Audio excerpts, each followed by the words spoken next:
I want to talk today about sex and violence, two behaviors that, in my opinion, are quite obviously overlapping in many respects. Now, one need only look at our advertising industries, our culture, Hollywood and the like, and what we are bombarded with day in and day out is sex and violence, and more sex and violence. Now, remember that these are both behaviors that society wishes to repress in various ways, violence for obvious reasons, and sex for more subtle reasons. But the inundation we see in our society of sex and violence is certainly not a result of some recent conspirators aiming to destroy the cultural fabric of Western civilization. Lest we forget the bloodlust of the Roman Colosseum, there were, after all, no Illuminati or Marxists manipulating them. The reason for the presence of so much sex and violence in our culture is because we as human beings have an obsession with these behaviors. We have a fascination with serial killers.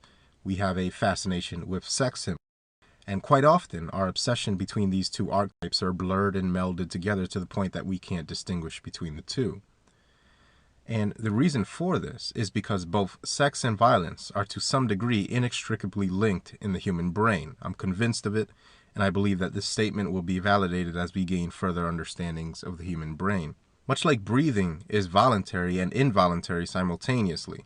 And what I mean by that is that one can both voluntarily stop breathing and will involuntarily resume breathing eventually. I believe that neuroscience will determine conclusively at some point in our future that sex and violence are interpreted perhaps separately in the brain at times, while being inseparable from each other at other times. Now, any neuroscientists, amateur or credentialed, are more than welcome to provide input in the comments section in regards to any studies highlighting similarities between neural activity present during violence and sexual activity. But one peculiar study that caught my attention was conducted at the California Institute of Technology under the leadership of neurobiologist David J. Anderson. This was a study on mice to determine the exact neural cells responsible for aggression and sexual behavior in mice, where the ventromedial hypothalamus, being previously isolated as having involvement in sexual and violent behavior, was examined more closely to determine the exact areas responsible for the indicated behaviors. Now, the experiment was as follows. A male mouse was placed in a cage with either another male mouse, which he would attack, or a female mouse, which he would attempt to copulate with. Now, the problem with previous studies was that when using magnetic resonance imaging to study which parts of the mouse brain were active, feedback would be given in voxels depicting brain activity, with each voxel representing millions of cells. A different method in this study was used, measuring the presence of a particular protein that rapidly synthesized following neuronal activity. And this allowed the researchers much more accuracy in terms of isolating precisely which cells were active during the behaviors in question. And what they discovered was that a subset of the ventromedial hypothalamus, specifically the ventrolateral region, had cells that became active during both copulation and male versus male confrontation, with about a 20% overlap. And it was also discovered that cells that trigger a violent reaction were transitorily excited leading up to sexual activity and then suppressed. So there's a complex relationship going on there in the murine brain. And this is in mice, not humans, of course, but these are the first indications that these primitive desires are somehow linked in mammals. And the reason I'm bringing up sex and violence is to highlight a concept, a theory, if you want to call it that, that most of us just don't want to truly accept. That is, that sexually dimorphic species, including humans, are in constant intraspecial gendered conflict with each other. What is currently unfolding between men and women is a manifestation of a natural conflict that precedes our very own species and dates back to the first appearance of the male and female distinction between organisms. This realization on the part of the human being is part of our development of what I call reproductive consciousness.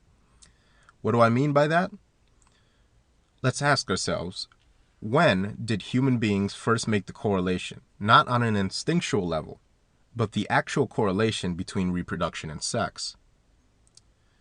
The difference being a lion will kill a litter of young produced by a male rival in order to coax the available females into estrus, but he isn't consciously doing so in order to reproduce. This is a process driven by instinct, and even our somewhat sentient primate cousins probably only have sex because it just feels good to them, not because they understand the correlation between the sex act and reproduction, and certainly not because they understand the process of gametes being fertilized.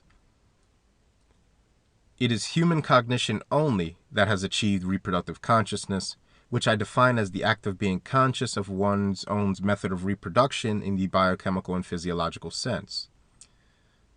There have been other primate species that have been taught to trade money for sex, for example, but only humans have actively sought to engage in sexual activity with the express purpose of deriving recreational sexual satisfaction without pregnancy, and in attaining our reproductive consciousness. We then, as a species, immediately set out to divorce the sex act with the act of reproduction, and this was not only inevitable, but completely normal human behavior.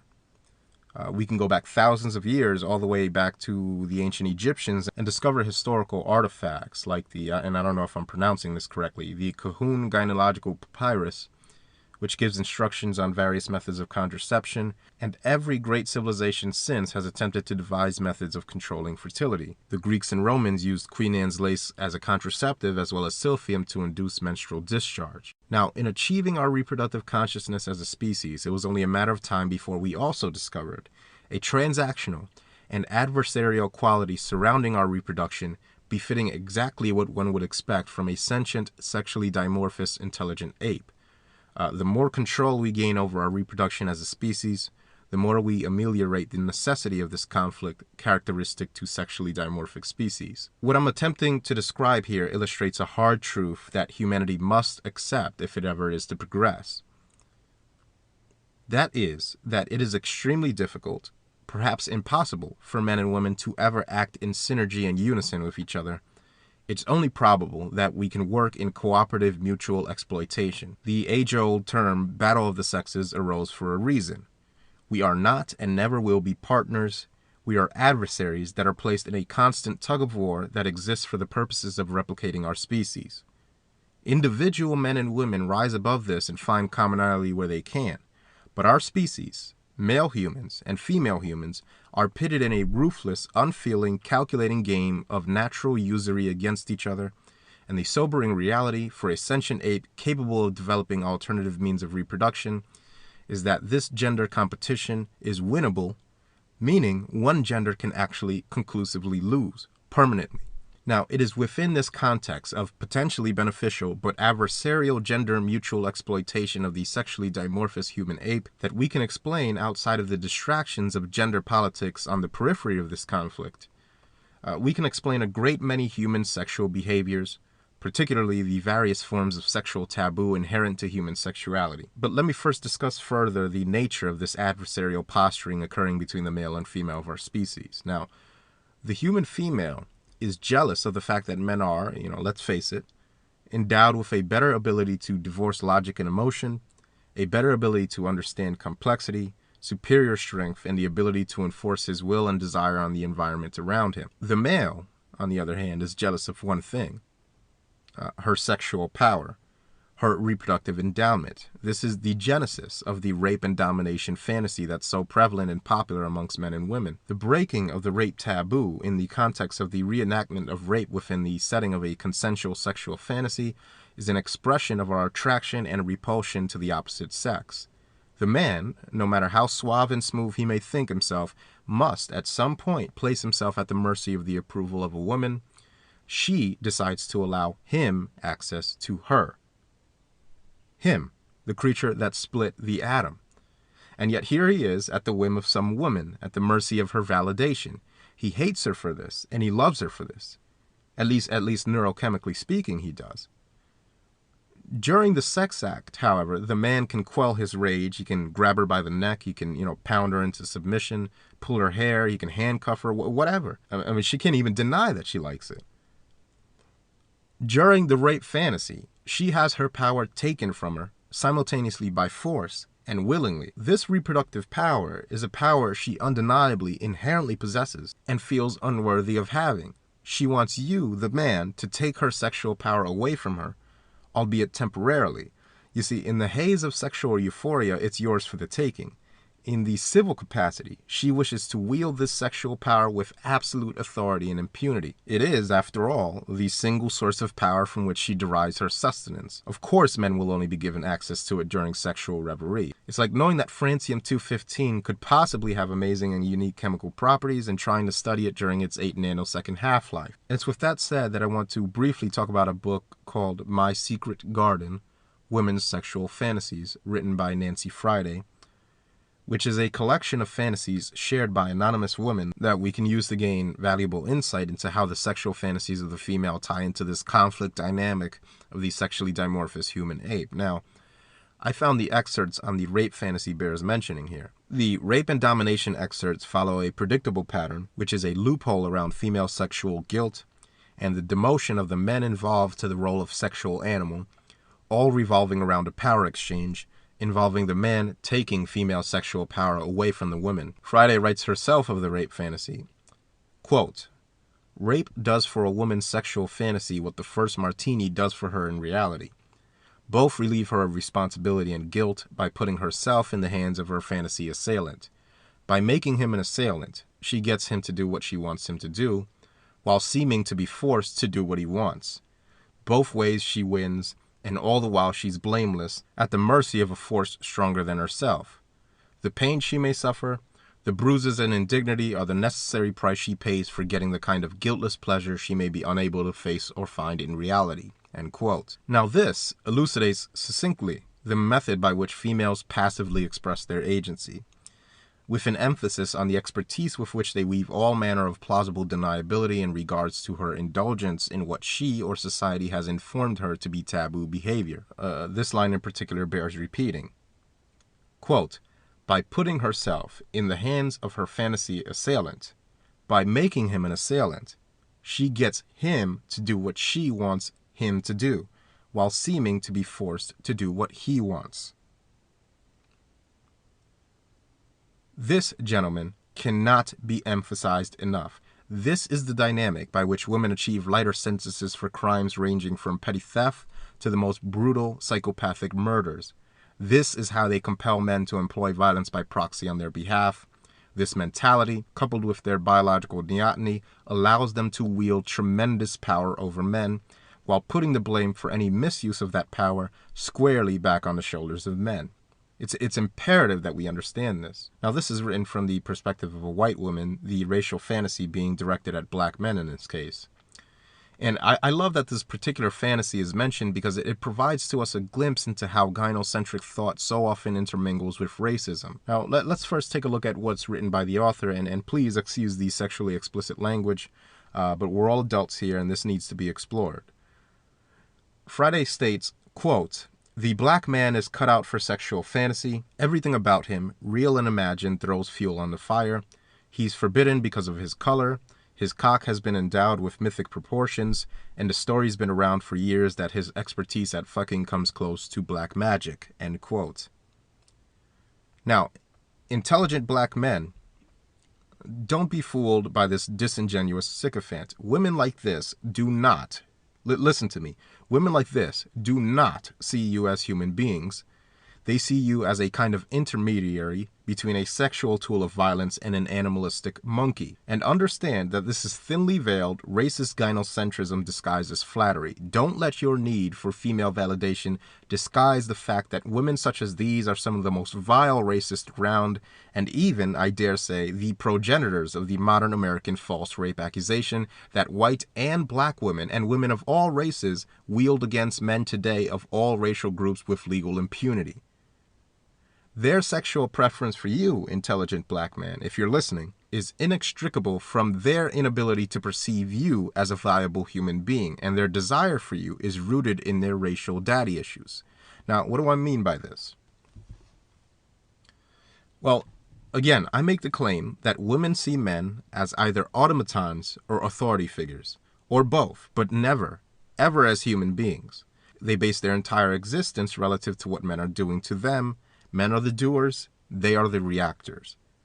Women, like all human beings, are subject to the forces of national, cultural, and racial tribalism, and the emulsion of racism and gynocentrism appears when a group of women identify strongly with the men in their racial group. Interracial sexual attraction between the sexes exists, it always will, and always has, although the reality also exists that in the majority, humans tend to reproduce along their own racial lines.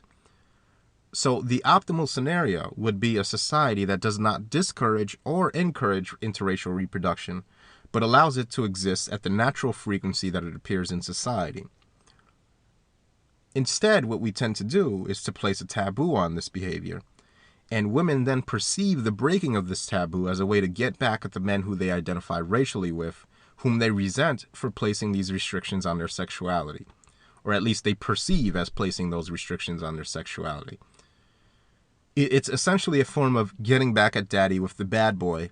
In this case, what these women perceive to be racist white men are the daddy, and what these women perceive to be animalistic black men are the fantasy. But this phenomenon certainly isn't unique to the white race. I've seen this happen. I've seen this phenomenon occur frequently and across racial lines. Now, I've had both black men and white men threaten to literally fight me for taking what they referred to as, quote, their women. These weren't women they were dating or involved with in any way, and race was never discussed between myself and these women. But this particular variant of racial white knight insisted on rescuing these wayward women from the dangers of evil interracialism. And make no mistake about it, although they must have been cognizant of the fact that I didn't force these women to take interest in me, I was considered by them to be the one at fault for sullying the honor of their precious white and black goddesses. And I've seen this again in every culture. Now, my school, my university where I go to school is about 25% Asian. Many of my white friends dated Asian girls, and the vitriol and hatred you saw coming from Asian male students on campus in regards to this, and even some of these Asian girls' parents who would periodically come on campus was honestly quite disturbing. For those of you that think that all racism stems from the evil white devil, I'll be the first to tell you that the type of racism that I saw directed at white men for dating Asian women, the underhanded, sneaky, just below the surface nature of it all, I prefer the most in-your-face, unapologetic racist white or new Black Panther Party acolyte over that kind of racism any day. But my point is that it occurs within every racial group. Now, you can look at both the American white and black nationalist groups and see how they despise, quote, race traitor women, and how it's always another group of men to blame for their women's interracial transgressions. With blacks, it's the white devil teaching their precious Nubian queens to covet white men. With whites, it's those evil Jewish men who secretly have control over government and are tricking these unsuspecting white women they worship into interracial debauchery. But it's always been as simple as if you try to repress an element of female sexuality, women will build a resentment towards the people implementing that sexual restriction, especially if the ones placing the restrictions on them are men. If you do this along racial lines, women will perceive the men of their race placing these restrictions as their racial father figure. They will get back at him by sometimes fucking men of the targeted taboo racial group. Weak and desperate, pussy-dependent men of the targeted racial group are usually more than happy to accept the affections of these women, most likely knowing, still, deep down, that they're being used and dehumanized in the process.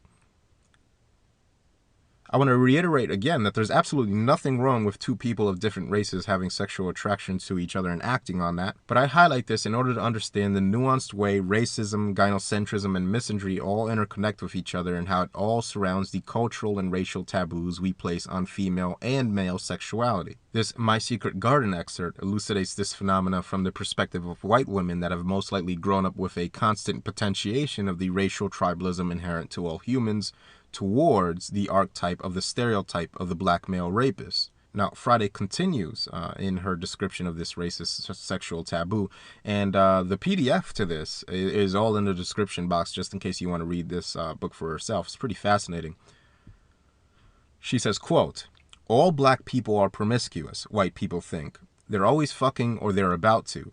They reek of sexuality. The most loaded question in the contemporary bedroom after what are you thinking about is, have you ever made it with a black man or woman? Most white women haven't, and for obvious reasons, but in their fantasies they do, and everything that worked against it happening in reality adds mileage to the fantasy." End quote. So again, to reiterate, notice her adherence to the stereotype of the virile black male animalistic and unable to control his sexual urges.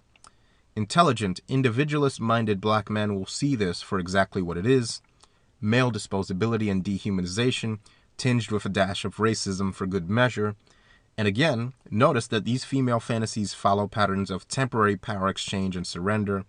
It's important that we understand this before we tackle our next sexual taboo. In an earlier video, I spoke of the rise and fall of traditionalist patriarchies, which I'm defining now for clarity as any society in which a transactional relationship between men and women exists, where, in general, the male provides goods and services for a chance to sire children and for access to sexual favor from women. I delineated the process that flow from such a civilizational setup as, in summation, a widening of prospective male mates due to this goods for reproduction exchange, which functions as a catalyst for competition between these previously unsuitable men, leading to a maximization of male productive labor and innovation and an explosion of technological advancement and wealth, correlated with increasingly higher demands from women doing what they do naturally, weeding out men for genetic and reproductive fitness.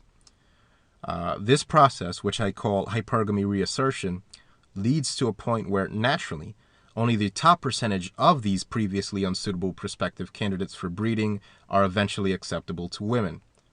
The explosion in technology and wealth affords women access to political enfranchisement, and the traditionalist patriarchy initiates its own self-destruct sequence where pampered, entitled women exercise increased political clout and wealth against the men who created the conditions with which they acquired it. It's the ultimate and inevitably catastrophic act of biting the hand that feeds them. And in this process, I discuss how the contribution required from women by traditionalist patriarchies, other than reproduction, eventually converges to zero. Again, this is a descriptor for female behavior in the aggregate, and aggregate female behavior can and does enter into conflict with an individual female's hierarchy of needs.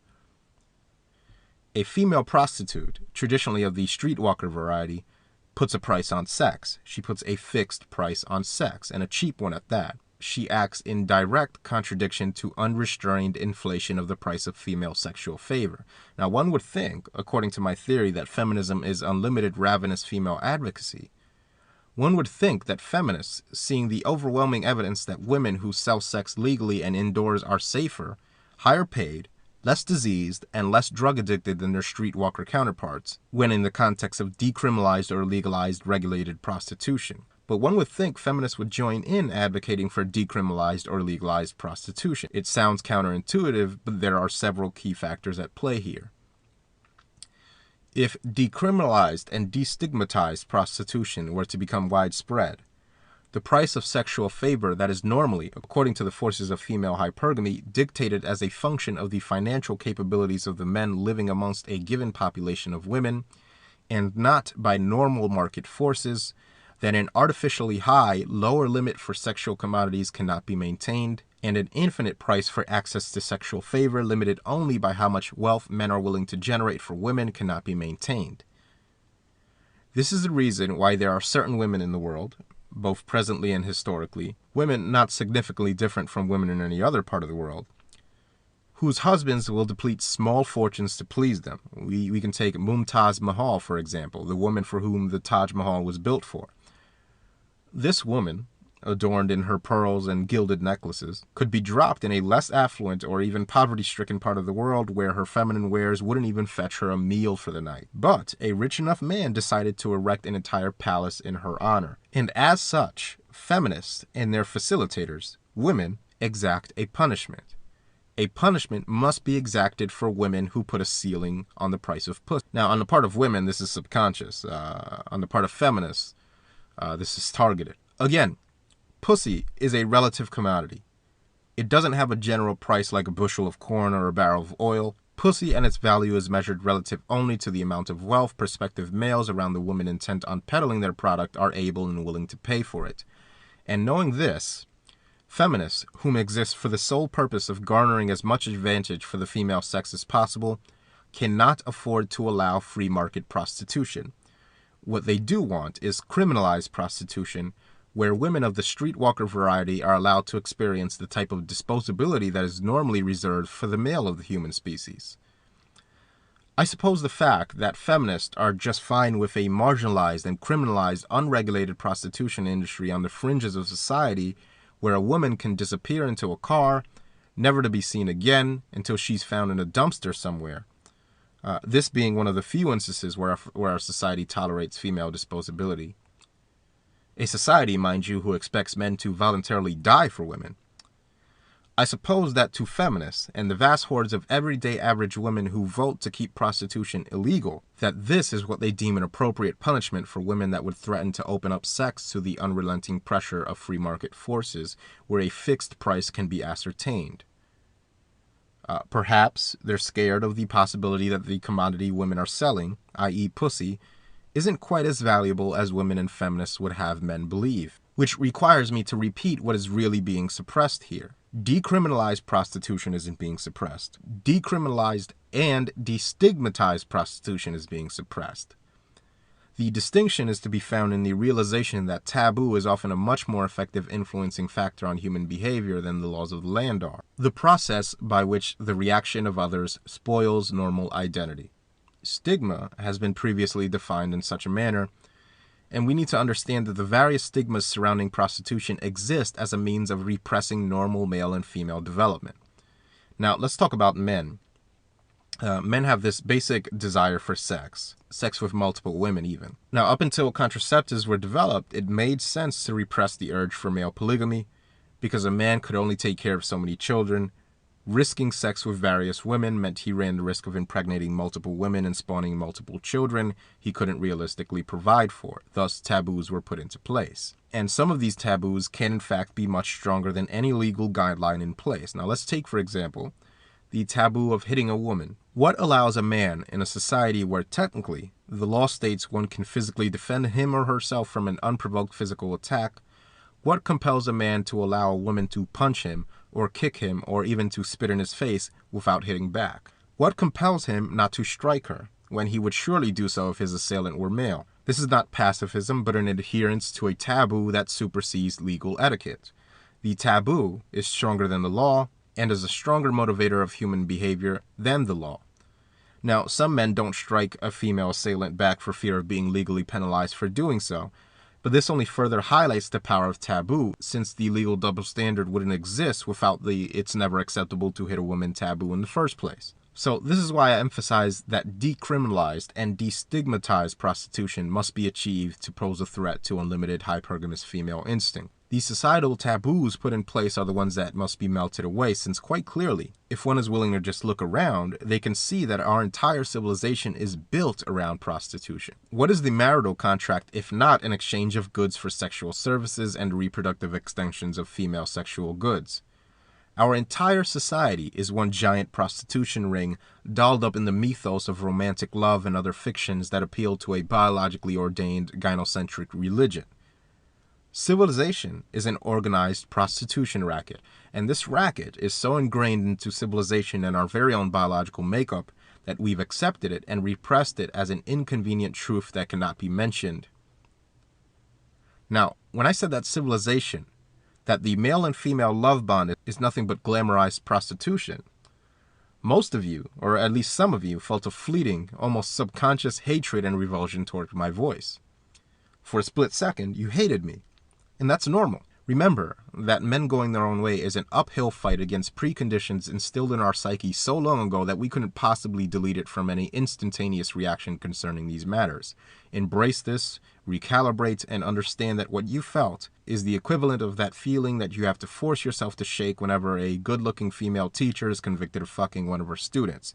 This battle, my friends, will take place in direct opposition to our limbic systems. So again, civilization, built by men for the sexual favor of women, is organized prostitution. The mechanism by which women have sold their wares? Traditionalism. And traditionalism, as we've talked about before, carried within it the seeds of its own destruction. This form of organized prostitution achieved the massive growth that it did because it allowed for unlimited inflation of the cost of female sexual favor. And this brings us back again to reproductive consciousness. To reiterate, Ever since we discovered the correlation between reproduction and sex, we've wanted to indulge in promiscuity without paying the reproductive tax that comes with it. And why shouldn't we? I'm 100% in support of this. And now, in this technologically advanced civilization we reside in, we have finally arrived at a point where women have achieved almost complete divorce from reproduction. Now, a brief history lesson, if you'll bear with me. J.D. Ratcliffe wrote in his article, No Father to Guide Them, of Dr. Gregory Pincus, the inventor of the female birth control pill, that his experiments on rabbit parthenogenesis would lead to, quote, the mythical land of the Amazons, a world where women would be self-sufficient, a man's value precisely zero, end quote. Pincus, whom invented one of the most beneficial technologies man has ever produced, was denied tenure at Harvard largely because of this type of Luddite fear-mongering. Now, looking back at this from a present perspective, we can see that men didn't disappear, and men are still indispensable to civilization, to the point where women have to collectively leverage the state to extract male wealth when we're not giving it up voluntarily. And we can expect this same type of Luddite fear-mongering when men finally do break the monopoly women have over reproduction, that is, when they achieve a viable form of ectogenesis. Expect to see a lot of traditionalist conservative types telling us that God sees it as an abomination, or that the ethereal, shadowy elites have all spun this into motion from their ivory towers, or expect them to tout the oft-repeated debate-stifling tactic of sative deflection, i.e., this is exactly what the feminists want, etc., etc. Now, the interesting thing about all that is that feminists, some of which include the most strident radical feminists, Andrea dworkin in this case, are actually vehemently against the development of an artificial womb for the very same reasons I've mentioned in past videos. Let's take a look at what Andrea dworkin wrote in her book titled, which is in the link bar, PDF of which is in the link bar. Her book titled Right-Wing Woman, about the development of a means of artificial reproduction. She writes, quote, reproductive technology is now changing the terms on which men control reproduction. The social control of women who reproduce, the sloppy, messy kind of control, is being replaced by medical control, much more precise, much closer to the efficiency of the brothel model. This changeover, applying the brothel model to reproduction, is just beginning. It is beyond the scope of this book to explore and explain all the new technological intrusions into conception, gestation, and birth, except to say that reproduction will become the kind of commodity that sex is now.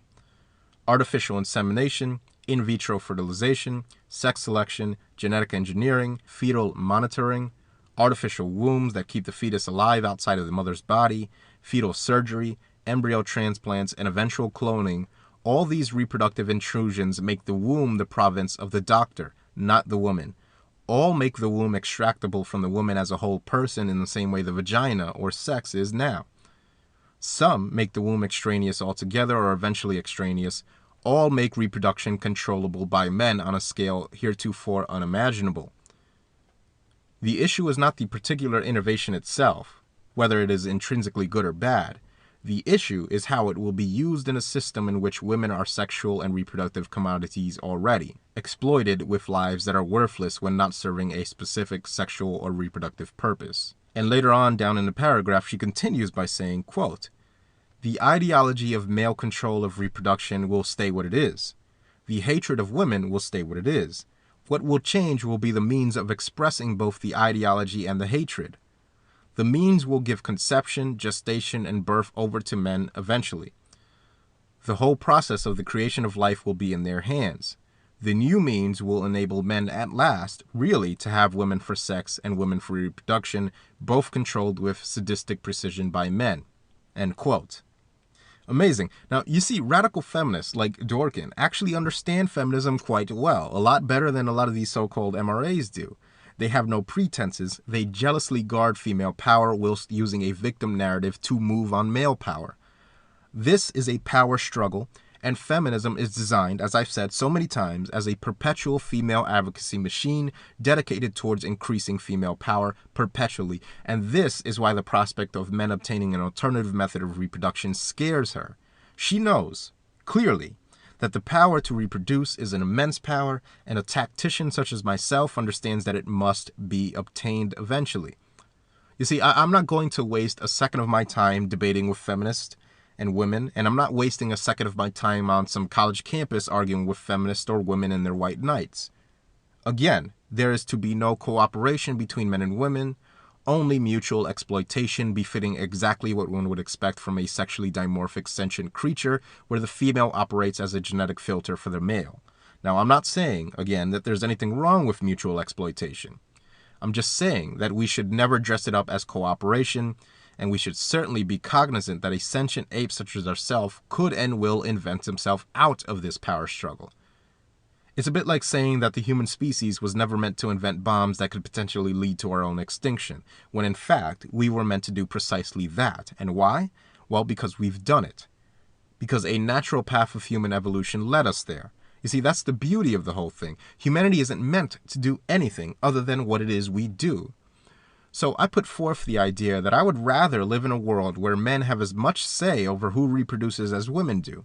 It's hardly some ridiculous idea of eliminating women. Men will want women for sex, they always will, and it will take eons for evolutionary forces to work that out of us, if that's even appropriate according to the evolutionary process.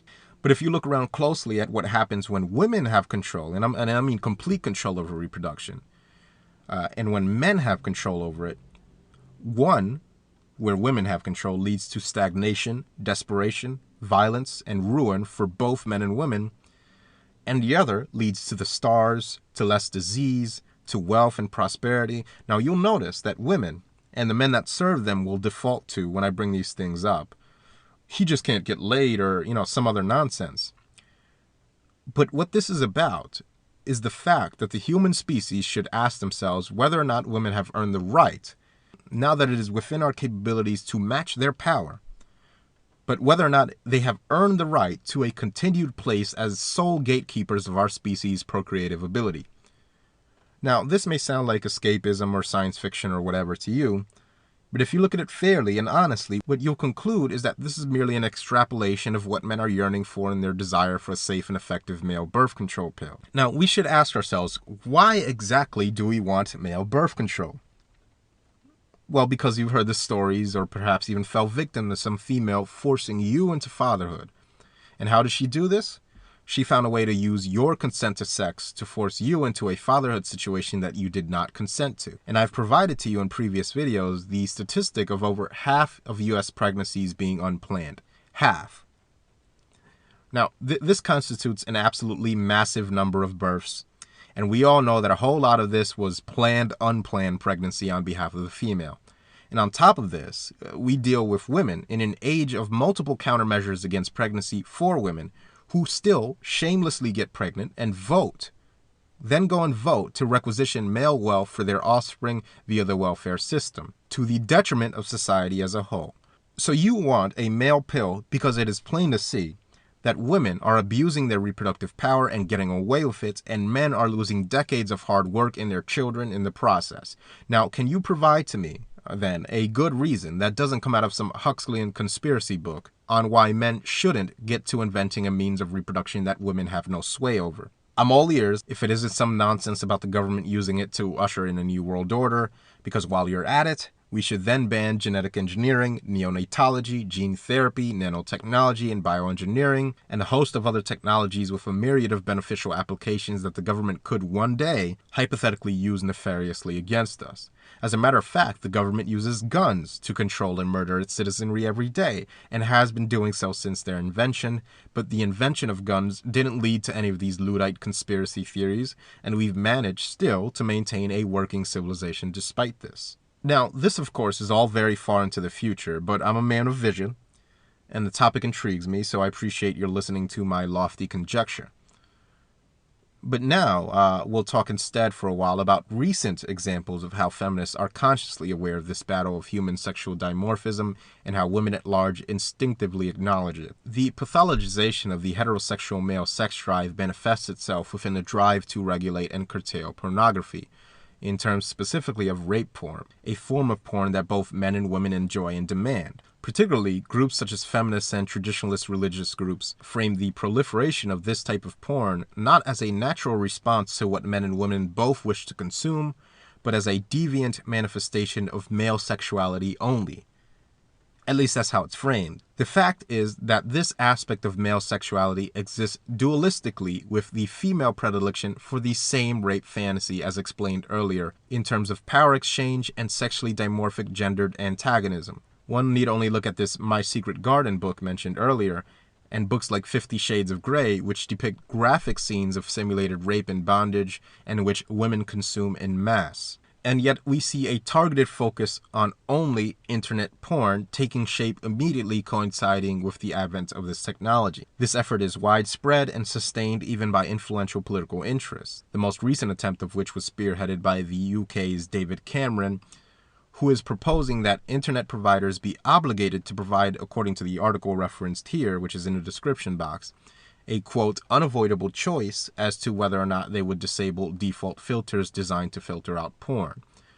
The article states, quote, in the most dramatic step by the government to crack down on the, quote, corroding influence of pornography on childhood, the Prime Minister will say that all internet users will be contacted by their service providers and given an unavoidable choice on whether or not to use filters, end quote. Now, these filters are designed to censor out, quote, extreme pornography, which is subcategorized under the description of both images depicting child sexual abuse and, quote, simulated rape. The purpose of this is twofold. The fact that Cameron categorized a harmful sexual behavior, one that damages and exploits children, which is often not a form of de facto consensual sex, and inherently non-consensual as per statutory law.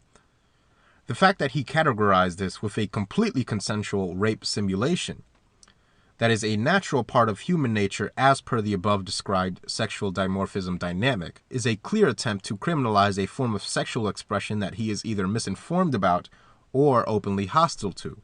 And I suspect the latter, considering his failure to attack female erotica depicting the same visceral rape simulation, which seems to have completely escaped his ire. The man clearly has a problem with the male half expressing his dark sexual desires, but as is often the case, female sexuality is left unmolested. So the purpose of this, we can conclude, is to conflate male rape fantasy with the sexual abuse of children, and another less subtle purpose we can deduce from his failure to attack rape literature, like 50 Shades of Grey, is that the male sexual rape fantasy, while being no more common than the female one, will manifest itself visually more so than in any other media, due to male sexuality being much more visually oriented, hence the attack on internet porn, which is almost exclusively of the visual variety. Now, we'll explore this further in upcoming videos, but for now, I'll finish up with a reading from Vincent B. Cline's Pornography's Effect on the Adult and Child. Now, this is a man who is one of the supposed foremost experts on sexual addiction, and this is what he writes on the topic. And again, this is all in the description box if you want to read the whole text. He says, quote, in my experience as a sexual therapist, any individual who regularly masturbates to pornography is at risk of becoming, in time, a sexual addict, as well as conditioning himself into having a sexual deviancy. A frequent side effect is that it also dramatically reduces their capacity to love. Their sexual side becomes, in a sense, dehumanized. Many of them developed an alien ego state, or dark side, whose core is antisocial lust devoid of most values.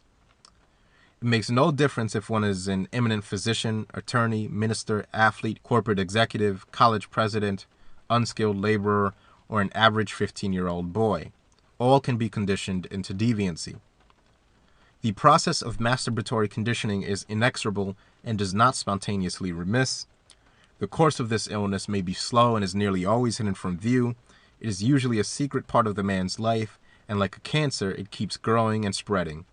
It rarely ever reverses itself, and it is also very difficult to treat and heal, end quote. Two lines in particular highlight something we're going to be exploring in upcoming videos.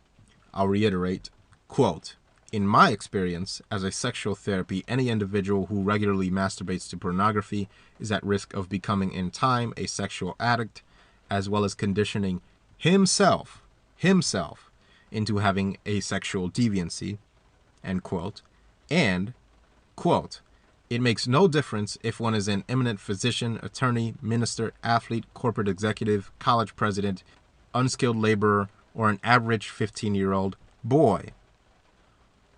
all can be conditioned into deviancy, end quote. These statements tell you one thing. Only boys and men can be conditioned into what this charlatan labels as sexual deviancy. More on this later.